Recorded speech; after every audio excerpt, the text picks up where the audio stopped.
a la segunda parte con la conferencia de la doctora Mabel Ferraro sobre síndrome metabólico y su evolución a diabetes mellitus tipo 2, nuestra realidad. La doctora Mabel Ferraro es médica pediatra, especialista en nutrición pediátrica, jefa del servicio de nutrición y diabetes de nuestro hospital y subdirectora de la carrera de médico especialista en nutrición pediátrica, que corresponde a la Facultad de Medicina de la Universidad de Buenos Aires. Mabel. Bueno, bárbaro, muchas gracias. Buenos días de nuevo a todos. Bueno, yo, como dice el título de la presentación, vamos a hablar de nuestra realidad, que es la realidad precisamente acá, en el Hospital Elizalde, y la realidad con algunos datos que tenemos en Argentina. ¿Qué es lo que hace de la evolución del síndrome metabólico a la diabetes tipo 2? Bueno, fíjense que como dice la diapo, realmente estas enfermedades, la insulinoresistencia, la obesidad, el desarrollo de la diabetes tipo 2, son enfermedades que nos sorprenden a nosotros, o que nos sorprendieron hace 15 años a pediatras, porque en realidad hasta ese momento la obesidad era el riesgo que teníamos para obesidad futura, para diabetes tipo 2 futura, pero en realidad son enfermedades que ahora tenemos que tratar y tenemos que prevenir. Bueno, y si bien ya tiene 10 años, es un mapa del Lancet. Fíjense que lo que dice es que la obesidad es un problema global y que está aumentando realmente a nivel mundial en todos los países. 2 veces, 3 veces. Esto sigue así, estos son datos del LANES, un poquito más recientes, fíjense del 2007-2008, donde en realidad, según el LANES y en Estados Unidos, hay una especie de meseta para la evolución de esta epidemia de obesidad. Nosotros todavía en nuestro país no estamos en esta meseta, sino que estamos un poquito antes. Realmente la obesidad es cada vez más prevalente a todas las edades. ¿Y cuántos de nuestros chicos son obesos? En América Latina, en América del Sur, 4.5% de nuestros chicos son obesos. En Argentina, y estos son datos de la Encuesta Nacional de Nutrición y Salud, en menores de 6 meses, un 10% de los chicos tienen sobrepeso u obesidad. Y si nosotros miramos los datos, estos son los datos precisamente de la Encuesta Nacional de Nutrición y Salud, lo que uno tiene que mirar también es, como escuchamos en las charlas anteriores, fíjense los niveles de, si bien no se ve mucho, los niveles de acortamiento y los niveles de obesidad. La obesidad es entonces en nuestro país la enfermedad más prevalente en los chicos y varía el porcentaje en las distintas provincias entre un 9, un 8 en las provincias más pobres, hasta un 11, un 12% en las provincias de mejor nivel. Pero a pesar de eso, si bien esas diferencias en los niveles los vemos a nivel provincial, si nosotros miramos, por ejemplo, en el acortamiento, fíjense que esto sería línea de indigencia, necesidades básicas insatisfechas, ahí sí hay más prevalencia de acortamiento, pero cuando hablamos de obesidad, la obesidad y la frecuencia de obesidad atraviesa todos los niveles económicos, línea de indigencia, necesidades básicas satisfechas o insatisfechas. Y estos, como vamos a hablar del hospital, son datos nuestros de hace unos años, gracias. Bueno. Nuestros de hace unos años en el servicio de adolescencia. Es decir, nosotros lo que queríamos ver es cuántos de los adolescentes que consultaban por cualquier causa, que no fuera una causa nutricional, tenían sobrepeso u obesidad. Y en este caso, fíjense que ya en esa época usábamos las tablas de la IOTF, 8.4 tenían obesidad y 17.7 tenían sobrepeso. Y en este trabajo, en esta beca que hicimos en el año 2005, en 6 escuelas, 3 públicas y 3 privadas de la Ciudad de Buenos Aires, en chicos de edad escolar, con una media de 8.8 años, casi 900 chicos, fíjense que la proporción de obesidad fue del 7.1 y del sobrepeso del 20.3. Es decir, que 5 años después, la obesidad que la veíamos en los adolescentes había adelantado con las mismas proporciones en chicos más pequeños. Y si ahora hiciéramos un estudio que se hizo en algún área de la provincia de Buenos Aires, en la prevalencia de sobrepeso y obesidad en niños que ingresan al colegio, realmente 1 de cada 3 tienen sobrepeso u obesidad. En ese trabajo que hicimos en las escuelas, fíjense que se registró una tendencia a mostrar mayor frecuencia de sobrepeso y obesidad en niños concurrentes a escuelas del sector público y en niños con hogares de niveles medios y bajos. Y la frecuencia de obesidad fue menor, tanto en niveles muy bajos como muy altos socioeconómicos. Es decir, una enfermedad que nos atraviesa, pero sobre todo de clase media y media baja. Y este es un trabajo de la doctora Kowalski, posterior, 1.693 chicos, casi 1.700, escuelas públicas.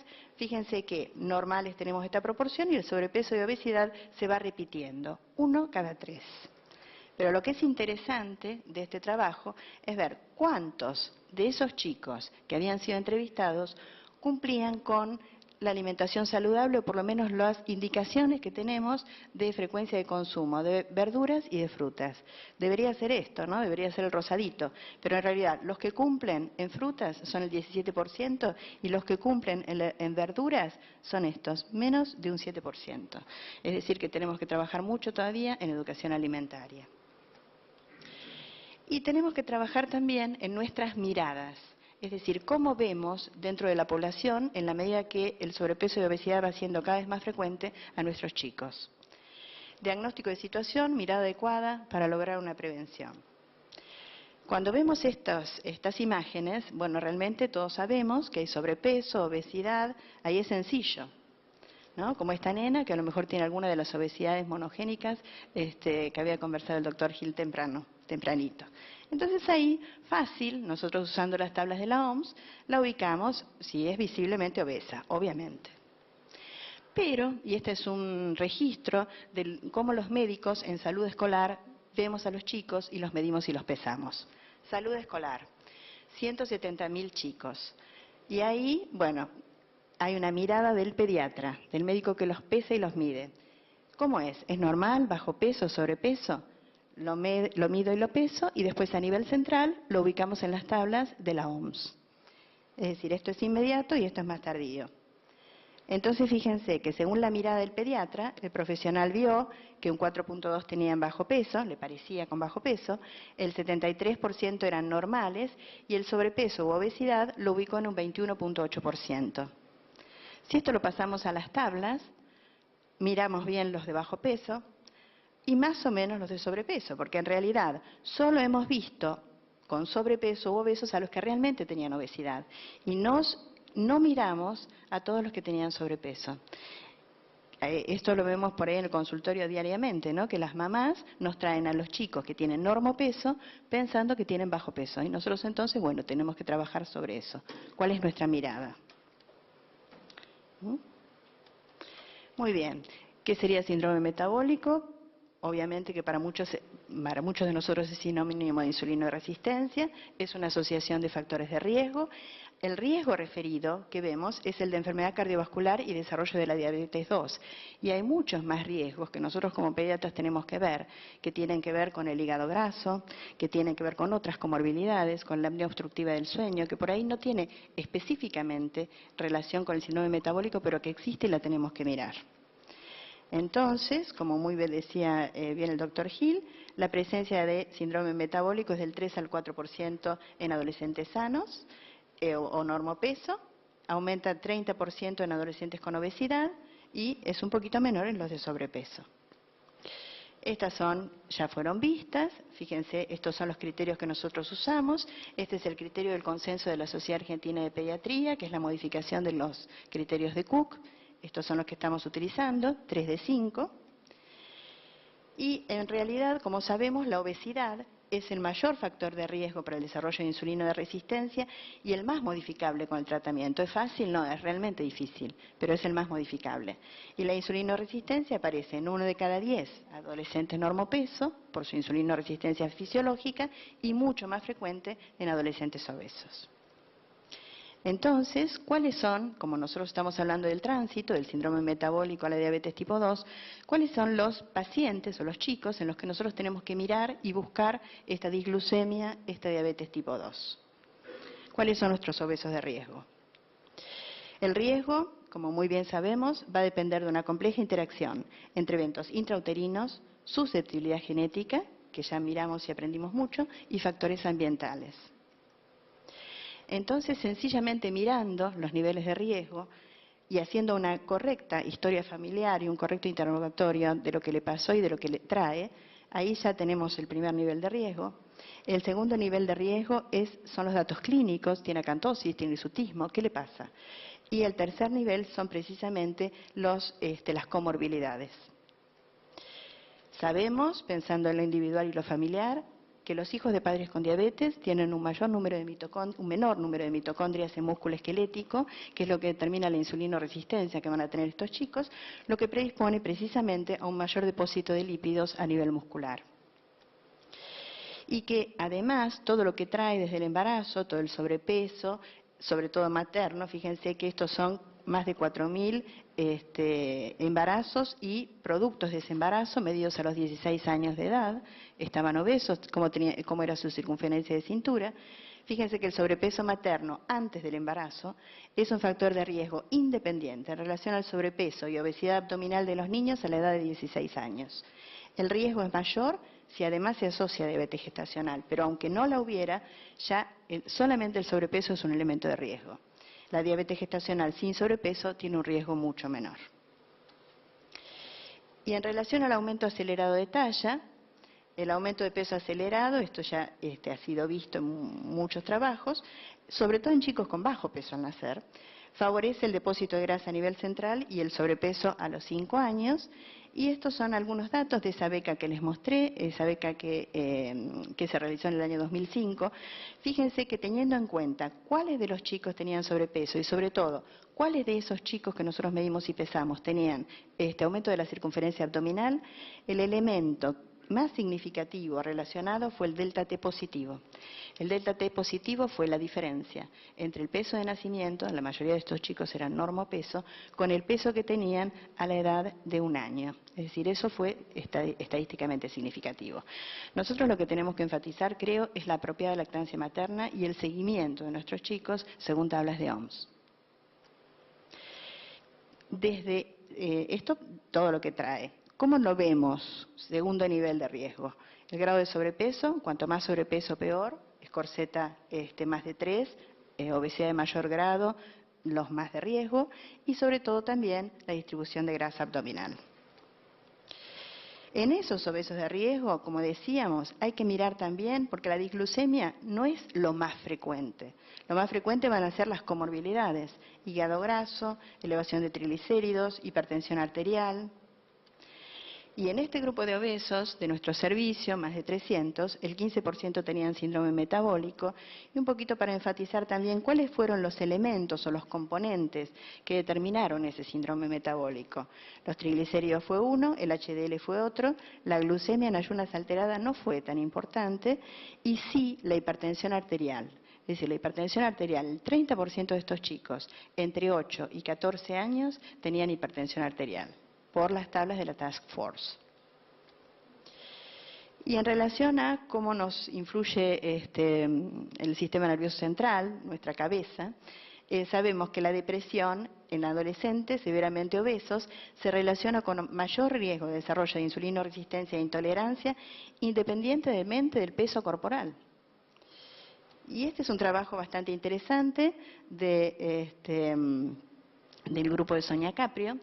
Fíjense que ella trabajó o miró cuál era la influencia, las alteraciones a nivel de, sobre todo de la insulinoresistencia y la leptinoresistencia, cómo esto influía en los efectos de la mirada a las comidas en un grupo de adolescentes delgados y un grupo de adolescentes obesos.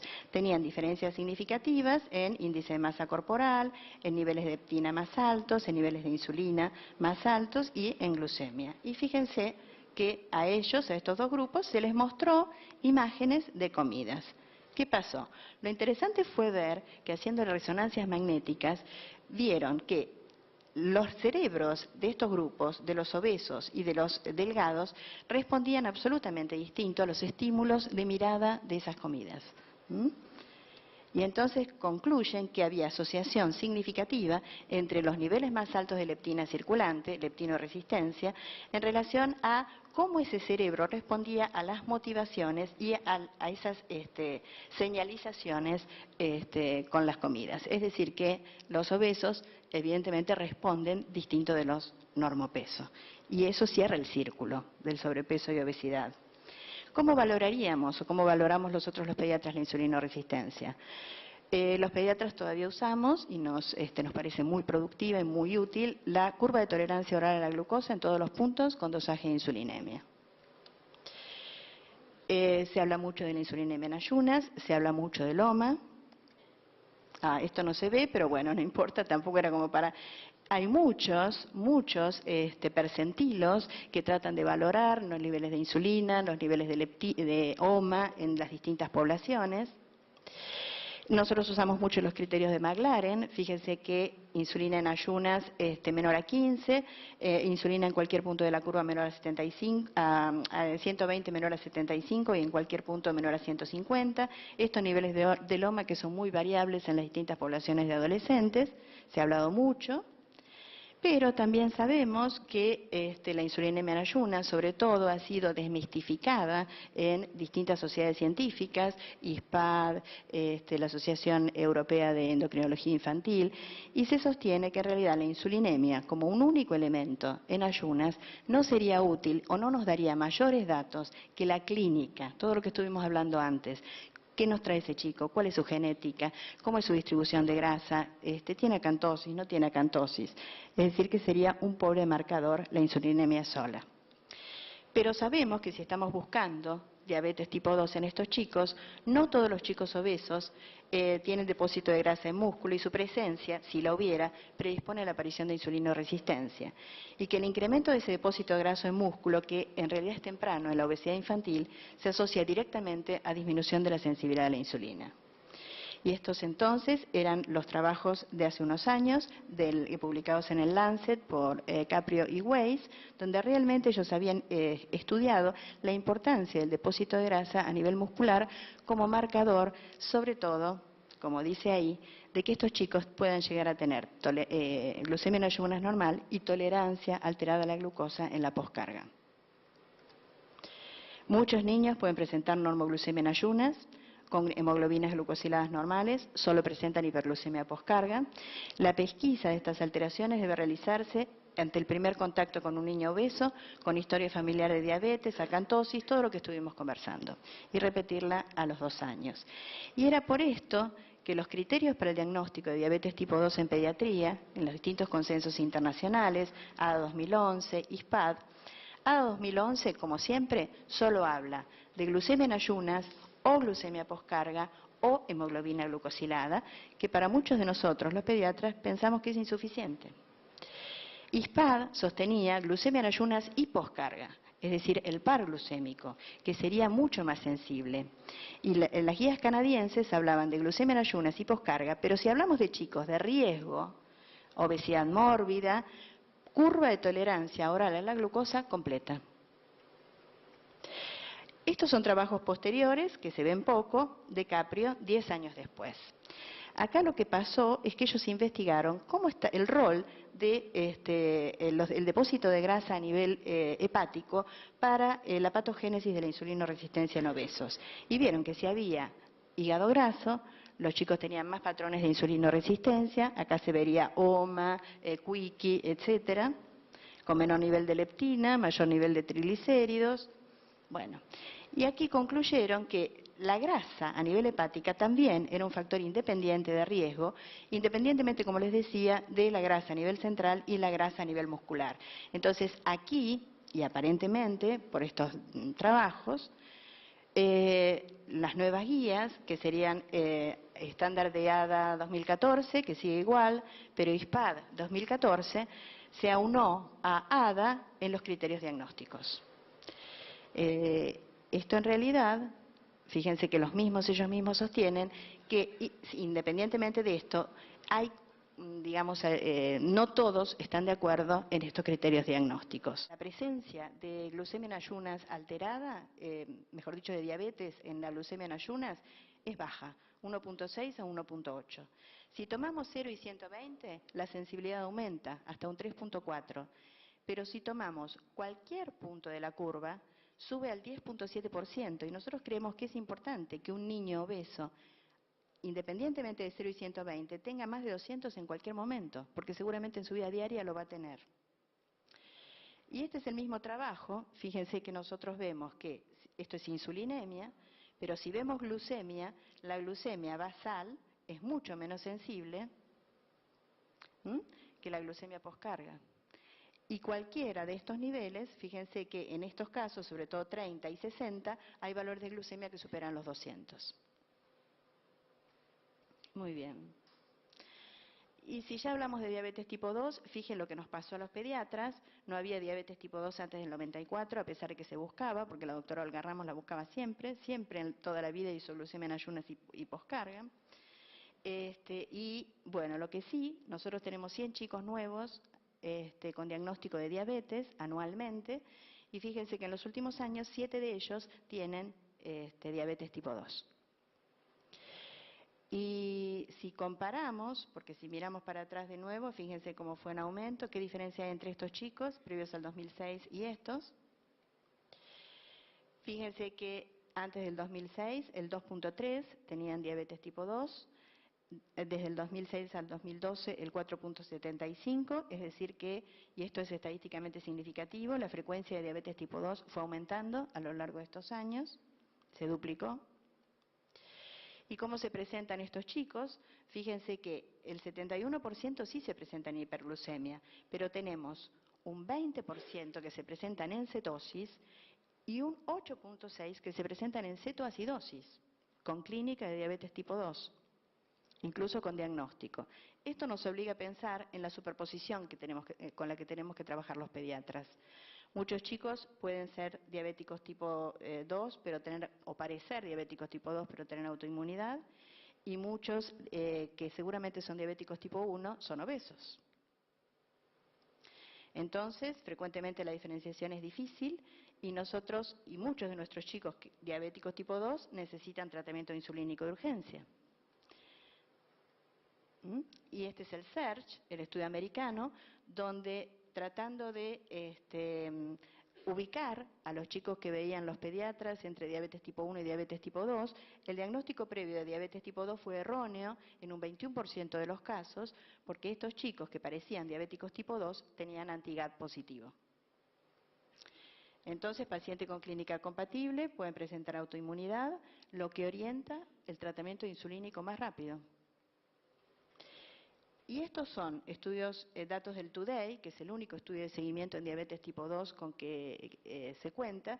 Y fíjense que ahí, no se pueden fijar mucho porque se ve muy poco, pero en realidad lo que les quiero contar es que pacientes que iban a ser incluidos en el estudio fueron separados porque en realidad tenían anticuerpos positivos.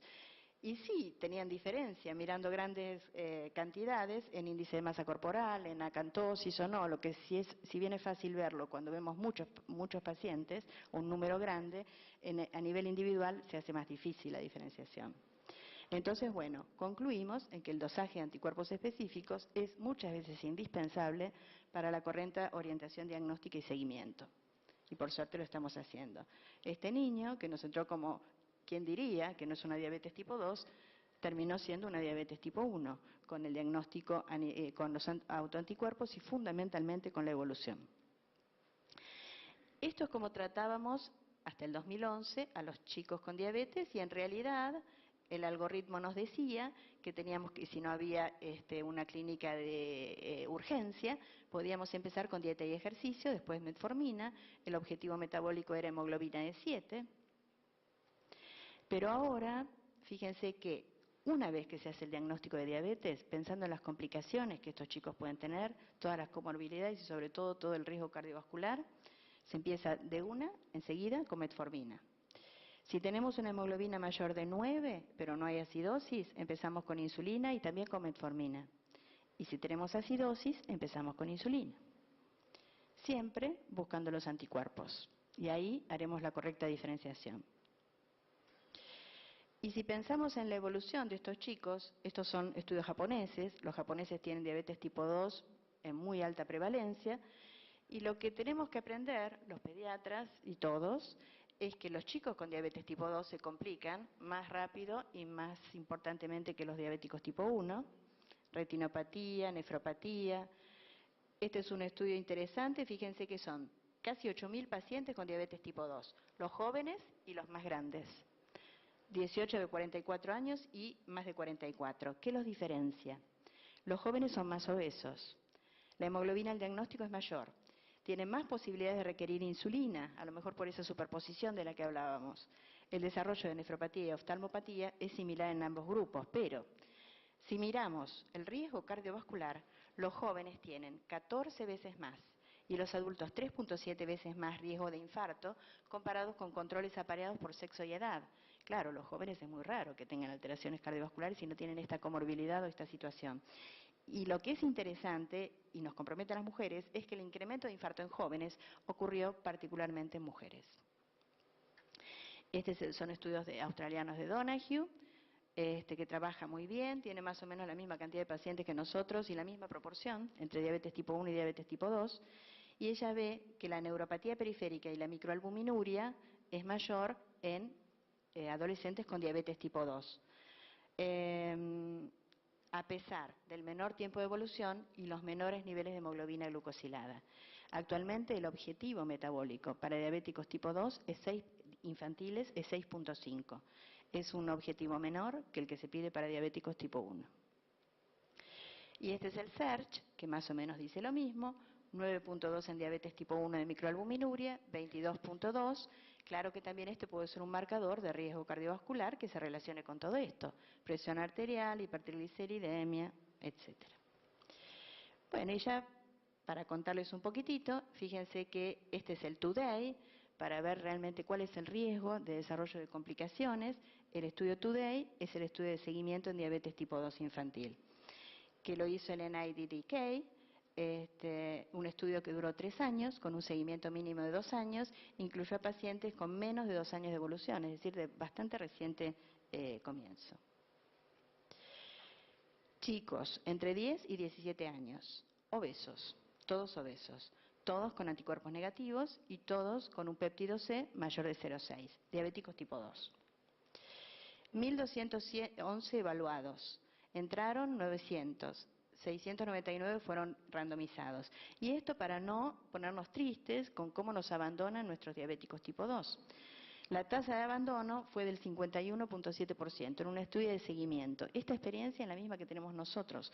Los diabéticos tipo 2 nos siguen mientras usan insulina y después, en realidad, van discontinuando la frecuencia de consultas y los tenemos que volver a llamar y por ahí vienen y bueno. Pero esta fue la tasa de abandono en el seguimiento. Complicaciones. Durante el estudio, 13.7 de retinopatía no proliferativa con 18 años de edad, 4.9 de evolución, dislipidemia en un 10 y la nefropatía o la microalbuminuria 17%. Es decir que es muy... y los fracasos, esto era un estudio de 3 ramas, que usó metformina y rosiglitazona, que después se discontinuó, metformina y estilo de vida. ¿Y qué nos sorprende de esto, no? Que en realidad los fracasos fueron mayores, sí, pero muy altos también con el estilo de vida. Es decir, lo que sostienen es que a pesar de que usaban se indicaba un estilo de vida, la mayor parte de estos chicos no adherían al estilo de vida. Es decir, que la metformina prácticamente fue su único tratamiento. En la actualidad contamos fundamentalmente con insulina y metformina, esta última aprobada por la FDA para el tratamiento de la diabetes tipo 2 en chicos mayores de 10 años. Contamos con poco como pediatras, ¿no? Y tenemos que trabajar muchísimo en el estilo de vida. ¿Y cuáles son las barreras con las que tenemos que trabajar nosotros? La edad de aparición, que en realidad es más frecuente en la adolescencia, es un momento que no es muy apropiado para cambiar cosas, para sentirse diferente. El contacto previo con la enfermedad, porque muchas de estas familias ya tienen diabetes tipo 2 o ya son obesos. Entonces, bueno, ya han fracasado en muchos casos en su tratamiento. El tipo de tratamiento, que es fundamentalmente el cambio en el estilo de vida, y eso es muy trabajoso, sobre esto hay que trabajar mucho, y el medio social y la tecnología, que cada vez somos más sedentarios y nos cobijamos más en la tecnología. La mejor estrategia es la prevención de la aparición de obesidad, y no solo acá, cuando ya lo tenemos chiquitito, sino mucho antes, cuando tenemos nuestras adolescentes con sobrepeso, que se embarazan, trabajar en eso que cierra el círculo de la insulinoresistencia. Y para terminar, como están acá en el Hospital Elizalde, yo les voy a contar un poquito, muy poquito, de la historia del hospital. Esta es la Casa Cuna, que se fundó en 1776 por el virrey Vértiz y Salcedo. Era la Casa de Niños Expósitos. Vértiz y Salcedo fue el virrey de las luminarias. Un iluminado realmente, porque creó la Casa de Niños Expósitos más o menos en la misma época que se crearon casas de niños expósitos en Francia. Para, como dice el edicto, para salvar a los chicos de ser comidos por los cerdos en las calles de la aldea de la ciudad de Buenos Aires, que en ese momento era una aldea. Se fundó en la Manzana de las Luces. Este era nuestro primer edificio en los Altos de Montes de Oca, en el siglo XVIII. Este es el frente, parecido al que tenemos ahora, que era en los años 60. Este es el frente posterior que tenemos ahora, después que la Casa Cuna se hizo prácticamente a nuevo hace 10 años. Este es el torno, donde la gente dejaba a los chicos. Los chicos, ahí dice, mi padre y mi madre me alejan de sí, la caridad me recoge aquí. Entonces dejaban al chico acá, tocaban la campana, del otro lado alguien recibía al niño, nadie sabía ni quién lo dejaba ni quién lo recibía. Ese era el torno. La primera expósita fue Feliciana Manuela, que era una niña negra, todas las cosas de discriminación que podía haber en esa época. Acá también uno de nuestros expósitos fue Benito Quinquela Martín. Es bueno, todos lo conocemos, bueno, pero un pintor muy conocido, y por eso en dirección hay un cuadro de Quinquela.